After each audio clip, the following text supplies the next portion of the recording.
con motivo del aniversario del Día de la Mujer, a las cuales felicito y les mando un fuerte abrazo, sale a la escena política Diego Fernández de Ceballos atacando al gobierno del presidente de la República, Andrés Manuel López Obrador, diciendo que las demandas de las mujeres en su manifestación de su aniversario pues son ocasionadas porque el presidente de la República tiene una administración austera y que no invierte dinero para tener una justicia pronta y expedita. Pero se le olvida a este político mexicano que él ha tenido una actuación vergonzosa y que ha dejado mucho que desear como verdadero ciudadano de la República.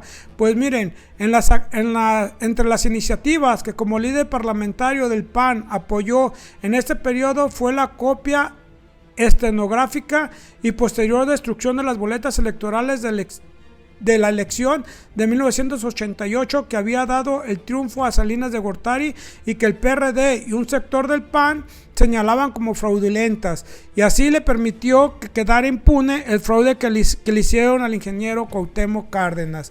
Posteriormente, como candidato de la República en el año de 1994, en la cual Zedillo, Cárdenas y Fernández Ceballos protagonizaron en aquel año el primer debate televisivo entre candidatos presidenciales en la historia electoral de México, durante el cual, según diversas opiniones, Fernández se lanzó con el triunfo de acuerdo con la percepción popular, y lo cual le podría dar un fuerte impulso a su candidatura. Sin embargo, en los días posteriores su campaña pareció perder fuerza, según lo publicado por los medios de comunicación, quienes ocultaron debidamente sus actividades para dar esta percepción.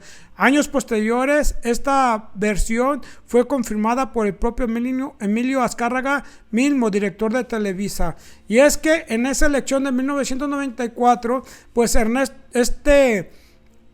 Diego Fernández de Ceballos, pues logró entusiasmar al pueblo de México y era el favorito en la elección en esas elecciones de 94. Sin embargo, inexplicablemente desapareció de la escena política, dejó de hacer propaganda política, dejó de andar visitando a los municipios, estados en la República. ¿Y qué fue digamos el resultado? Pues que finalmente, porque ya no se le veía en la escena política, pues perdió la elección con Ernesto Zedillo. Y pues a este realmente, digamos, político mexicano que tiene se le conocía como un gran orador, como un gran discursista, como todo un ideólogo, lo de la derecha, pues ha quedado totalmente, digamos, moralmente derrotado, porque ¿cómo se atreve a estar hablando y culpando al presidente de la República cuando él tuvo miedo a ser presidente de la República? Sería por amenazas, sería porque realmente le tuvo miedo al triunfo de la elección. Pues total que tuvo un comportamiento realmente cobarde y se dejó ganar. Por eso decimos que hay una, digamos, democracia dirigida, porque se dejó ganar. Esa es la verdad, como se dieron a conocer posteriormente las cosas, y que posteriormente pues salió que se le conocía como el Ardilla porque no salía de Los Pinos con Carlos Salinas de Gortari, y tampoco con Ernesto Zedillo Ponce de León, que diario se la pasaba ahí negociando, sacando las leyes, las reformas que ocupaba tanto Carlos Salinas de Gortari como Ernesto Zedillo, y que posteriormente hubo escándalos como por ejemplo Punta Diamante allá en Acapulco, en que decían que lo había obtenido de forma ilícita. Y veamos qué es lo que dice en esta entrevista este gran político. En este momento permítame un enlace, un contacto con Diego Fernández de Ceballos, el jefe Diego, que por supuesto mucho tendrá que comentar en relación con esta marcha feminista, los derechos, él es abogado, los derechos legítimos de la mujer a manifestarse contra la violencia y la discriminación en estos tiempos revueltos, no cabe duda, más revueltos que nunca. Diego, ¿cómo te va? Muy buenas tardes, gracias. José, buenas tardes. Pues mira, es difícil agregar algo a lo que tú y tus colaboradores han dicho, pero creo que debemos de ir al fondo de la cuestión. Si las cifras oficiales reflejan que más de un 97% de los delitos quedan impunes, resulta axiomático que nuestro sistema de procuración e impartición de justicia sigue siendo un fracaso total que viene de lejos. Y si nos referimos al acceso a la justicia, que está realmente al alcance de los gobernados en materia no penal, como son los ámbitos civil, mercantil, laboral y muchos más, también el déficit es deplorable. Pero las permanentes y arteras agresiones del titular del Ejecutivo en contra de jueces, magistrados y ministros es una forma tramposa de eludir su propia responsabilidad en estas cuestiones, y te diré por qué. Todos los expertos coinciden en que esta problemática de la impunidad tiene múltiples causas, dentro de las cuales destacan la insuficiencia de recursos humanos y materiales para mantener y atender debidamente esa primerísima responsabilidad del Estado. Si están desmanteladas las policías municipales, si las estatales se encuentran reducidas a su mínima expresión, si están saturadas de trabajo las fiscalías del país, empezando por la General de la República y también los poderes judiciales, y ninguna de esas corporaciones e instituciones cuentan con recursos suficientes para hacer sus tareas como lo previene la ley, resulta deshonesto despotricar desde Palacio Nacional, culpando de todo a la corrupción que atribuye, sin exhibir las pruebas, al Poder Judicial. Más allá de que los presupuestos de egresos de la Federación los aprueba anualmente la Cámara de Diputados, esos presupuestos los elabora y propone el Ejecutivo Federal, y bien se sabe que su aprobación es solo un trámite para los diputados oficialistas, porque su contenido surge de Palacio Nacional y ahí se halla en gran medida la causa del desastre que se manifiesta en la impunidad. Cualquiera que visite las fiscalías o juzgados del país comprobará que los obligados a integrar carpetas de investigación, por ejemplo, para defender las causas de las mujeres o de llevar los diversos procedimientos judiciales, reciben sus oficinas con cientos de expedientes rezagados, José, sobre los cuales deben realizar sus trabajos, más los que día a día se les acumulan. Lo cierto es que esa saturación de trabajo es abrumadora y hace materialmente imposible la pronta y expedita administración de justicia. Debemos tomar en cuenta también que las carpetas y expedientes que reciben los jueces contienen frecuentemente fallas de forma y de fondo que en muchas ocasiones los juzgadores no tienen facultades legales para subsanarlas, y eso explica la gran insatisfacción social con muchas resoluciones judiciales. En síntesis, mientras no se multipliquen, se multipliquen los presupuestos federales para la seguridad y la justicia, seguirá la población, y especialmente las mujeres, demandando de sus policías, fiscales y juzgadores lo que estos no les pueden dar. Ciertamente, José, los recursos públicos son escasos, pero pongamos un ejemplo. Podemos imaginar qué sucedería si los muchos cientos de miles de millones que se han dilapidado en obras faraónicas, como la arbitraria cancelación del aeropuerto de Texcoco o la construcción del AIFA o Dos Bocas, se hubieran aplicado al fortalecimiento de los cuerpos policíacos, de las fiscalías y de los poderes judiciales de todo el país. Habría mejorado considerablemente, José, la justicia en México, y no habría tantas mujeres ultrajadas, desaparecidas y asesinadas que justifican de manera absoluta las marchas multitudinarias como la de hoy se ha dado en la Ciudad de México y en muchas partes del país. Pero lograr este cambio, José, será imposible mientras nos gobierne el capricho, la incompetencia y el cretinismo electorero. Pero además, no debemos olvidar, José, que la solución a las demandas de las mujeres empieza en la educación que se reciba en los hogares. Muchas gracias, Diego. Has puesto en evidencia que hay otras prioridades. Sí. Otras prioridades del gobierno de la 4T y el combate a la injusticia de género no es precisamente una de ellas. Nos queda más que claro. Gracias, Diego. Que te vaya muy bien. Pues vemos cómo en verdad estos sinvergüenzas pues tratan de culpar al presidente de la República de todo lo que sucede en nuestro país, siendo una total mentira, porque en verdad lo que está sucediendo en digamos, en falta de justicia pronta y expedita, ¿usted cree, querido amigo, que sea por falta de dinero o sea la forma de cómo han utilizado el sistema judicial los políticos mexicanos, los políticos de la cúpula dorada de nuestro país, en los cuales, por ejemplo, los magistrados, los ministros, los jueces, los de la judicatura son nombrados con una gran, digamos, sesgo político, y son nombrados también con, digamos, nepotismo, que han ocupado estos cargos para nombrar a personas familiares de los de la cúpula política y que realmente no van a hacer su trabajo, sino que muchas veces son hasta aviadores y van sin tener el conocimiento o el poder para realizar un adecuado trabajo y una adecuada impartición de justicia.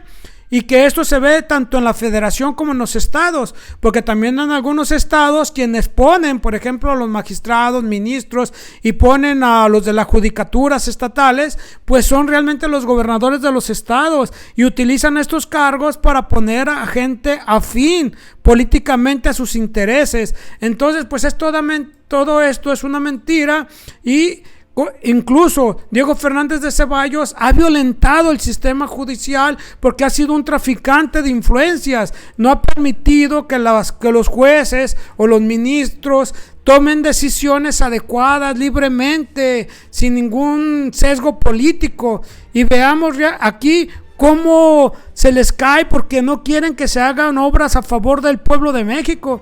No quieren que se hagan obras que detonen el desarrollo económico del país, cuando todas las economías en todo el mundo se miden por las obras que desarrollan, pero obras que realmente benefician al pueblo de México, como es el Tren Maya, y que ellos dicen que son obras faraónicas. Una total mentira, y pues que quedan totalmente desvirtuados y que están desesperados porque se les cae realmente y el fraude que querían cometer en el 2024, y que esta persona nunca incidió, nunca se le vio su mano para que realmente mejorara ese poder judicial, para que mejorara el país y que se evitara la corrupción. Nunca dijo que la corrupción no era un delito grave y que para qué teníamos tanta infraestructura, o sea, para combatir a la corrupción. Son realmente ciudadanos que nunca han apoyado el desarrollo y que están en contra del pueblo de México. Veamos cuáles sí son las obras faraónicas que construyeron con anterioridad en los gobiernos neoliberales, y que ocupando tantos cargos, siendo un orador eminente, siendo un político y conocedor de la Constitución, de las leyes, de la justicia, de la jurisprudencia, pues ha sido un fraude. Veamos información que nos dieron hoy en la conferencia de nuestro presidente. Con su permiso, señor presidente, bienvenidos a las instalaciones de la Secretaría de Seguridad y Protección Ciudadana. Estamos aquí reunidos, como han visto, por iniciativa del presidente Andrés Manuel López Obrador, quien está empeñado en transparentar las acciones que llevó a la construcción y puesta en marcha de este espacio concebido como un búnker de inteligencia, tecnología e información, un cerebro informático que supuestamente serviría para enfrentar la llamada guerra contra el narcotráfico. La construcción de este inmueble fue evaluada en 3.346 millones de pesos y su inauguración tuvo lugar el 24 de noviembre de 2009. Fue presentado como el Centro de Inteligencia de la Policía Federal. Se creó con un nivel superior y 3 subterráneos en los que se ubicaron módulos de seguridad, operaciones, alertas nacionales e instalaciones estratégicas con generación de energía, planta de reciclado de agua y clima propios. Lo equiparon con sistemas informáticos supuestamente, insisto, supuestamente conectados a más de 600 puntos en el país y 169 sedes y estaciones de la Policía Federal. En la sala de operaciones que van a ver a continuación, se colocaron pantallas receptoras de cámaras de video vigilancia donde se monitoreaban los puntos estratégicos en todo el país, aeropuertos, carreteras federales, cruces fronterizos, entre otros, para labores de inteligencia.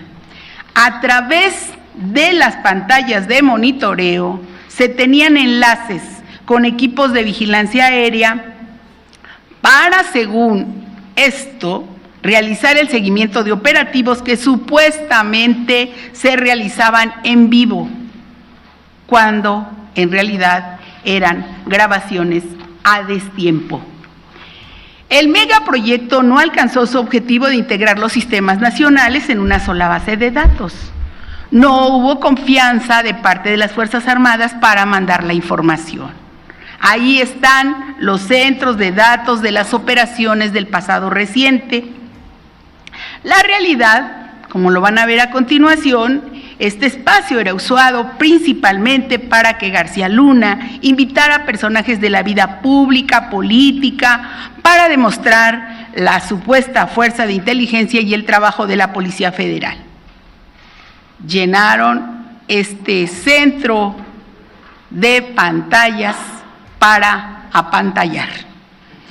El entonces presidente Felipe Calderón declaró públicamente que, basado en la serie policíaca de Estados Unidos 24 horas, decidió construir un sistema tecnológico como el que veía en la televisión. El encargado de concretar esta idea fue García Luna, que en ese tiempo se decía el mejor policía de México, y hoy yace preso en la cárcel de Brooklyn, Nueva York, como es sabido, acusado de los delitos de conspiración para la distribución internacional de cocaína, conspiración para distribución y posesión de cocaína, conspiración para la importación de cocaína, participación en una empresa criminal y falsedad en declaraciones. Hoy, la Guardia Nacional está encargado de estas instalaciones y se ha migrado hacia otros espacios las labores de inteligencia del gobierno mexicano. Ese no es el ejemplo que queremos para la estrategia de seguridad del Estado mexicano. Estos tiempos quedaron atrás. Ahora, encabezado por el presidente, hay un gabinete de seguridad que se reúne diario y que busca la construcción de la paz en México en coordinación con todas las autoridades de los 3 niveles de gobierno. Nosotros le apostamos a la atención de las causas que generan la violencia para evitar que nuestros jóvenes sean cooptados por la delincuencia. Al mismo tiempo que actuamos con inteligencia y planeación operativa, enarbolamos las políticas del gobierno del presidente López Obrador: cero corrupción, cero impunidad y cero complicidad. Tenemos clara nuestra misión y compromiso. El compromiso es con el pueblo de México. Muchas gracias.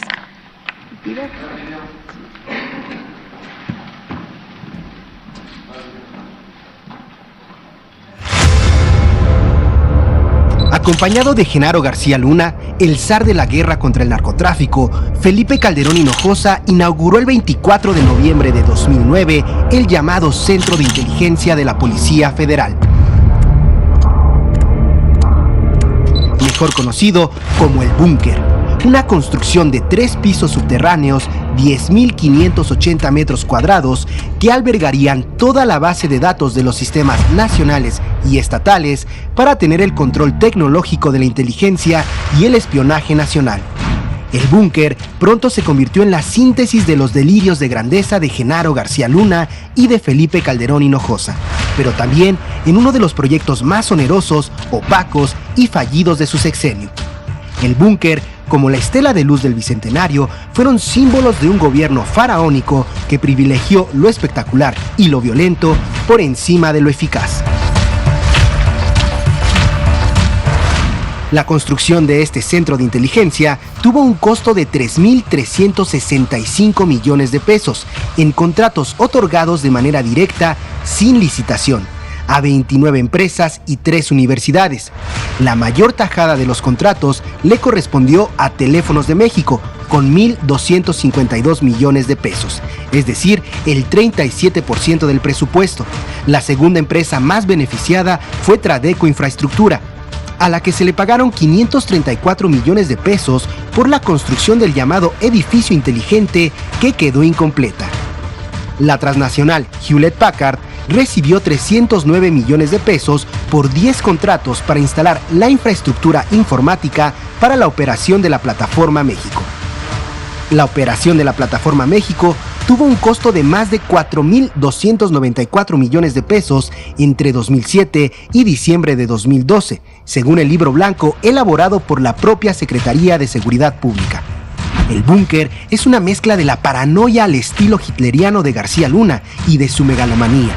Por eso, mandó a construir un túnel de 400 metros que conecta directamente su oficina de la entonces Secretaría de Seguridad Pública con los 3 pisos del centro de inteligencia. El túnel está climatizado e iluminado las 24 horas del día. Un túnel que ni el Chapo Guzmán tenía. Además, se construyeron 4 módulos de seguridad, operaciones, alertas nacionales e instalaciones estratégicas. Cuenta con una sala de operaciones al estilo de las series y películas norteamericanas de comandos de control. Se instalaron mapas georreferenciados y todas las bases de datos más importantes, como el Registro Nacional de Vehículos, el Registro de Huellas Digitales, Fotografías y ADN. Aunque el proyecto completo del búnker jamás alcanzó a integrar en una sola base de datos los sistemas nacionales, García Luna presumió su nuevo centro de inteligencia con periodistas amigos de los horarios estelares de las televisoras como Carlos Loret de Mola, Joaquín López Dóriga o Carlos Marín, entre muchos otros. Entre sus visitantes más importantes estuvieron la exprocuradora de Estados Unidos, Janet Napolitano, la exdirectora de la DEA, Michelle Leonhardt, y el exjefe de la Interpol, Ronald Noble. Por supuesto, no faltó el apoyo de la pareja presidencial.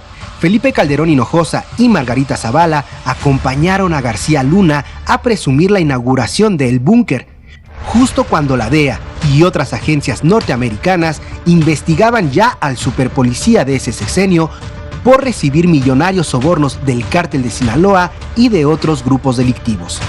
El búnker jamás afectó ni debilitó a los cárteles, mucho menos ayudó a disminuir la violencia ni la inseguridad pública. Por el contrario, 2010 y 2011 se convirtieron en los años más sangrientos de un sexenio que mantuvo un narcotúnel político con los grandes capos de la droga.